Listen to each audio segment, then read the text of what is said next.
আসসালামু আলাইকুম। আমার বন্ধু নাজমুল হাসান মানিক ওর শ্বশুর বাড়ি থেকে পেঁপে এনে খেয়ে আপনার বিচি রোপণ করেছিল।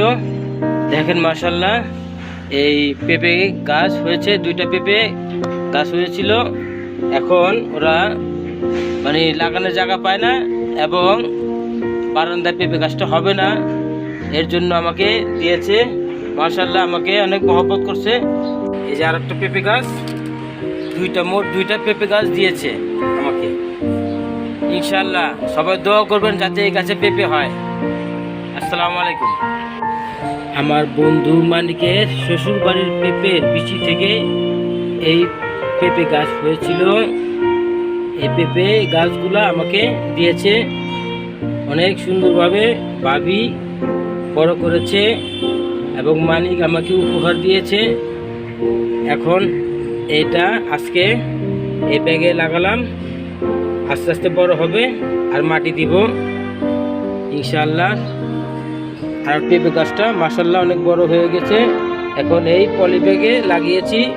আস্তে আস্তে এই গাছগুলো আপনার পেঁপে ধরা পর্যন্ত 1 বছর টিকে, এর জন্য পলি ব্যাগে লাগিয়েছি, যাতে ভবিষ্যতে আবার এই পেঁপে গাছ থেকে আবার পেঁপে যদি আল্লাহ দেয় তাহলে আবার ওই পেঁপে থেকে আবার বিচি লাগাবো, আবার পেঁপে খাবো ইনশাআল্লাহ।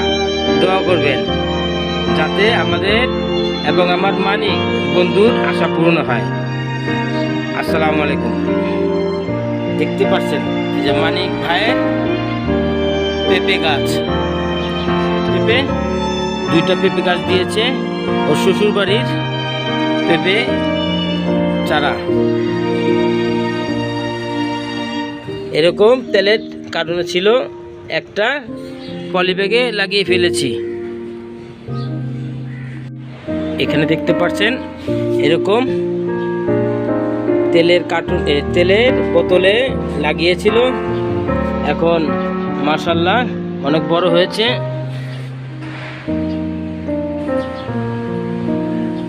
এখন আমাকে দিয়েছে যাতে বড় হলে সবাই আমরা পেঁপে খেতে পারি ইনশাআল্লাহ। মানিকের আশা পূর্ণ হবে, এই গাছে পেঁপে হবে এবং আমরা সবাই মানিকের উসিলায় আমরা খেতে পারবো।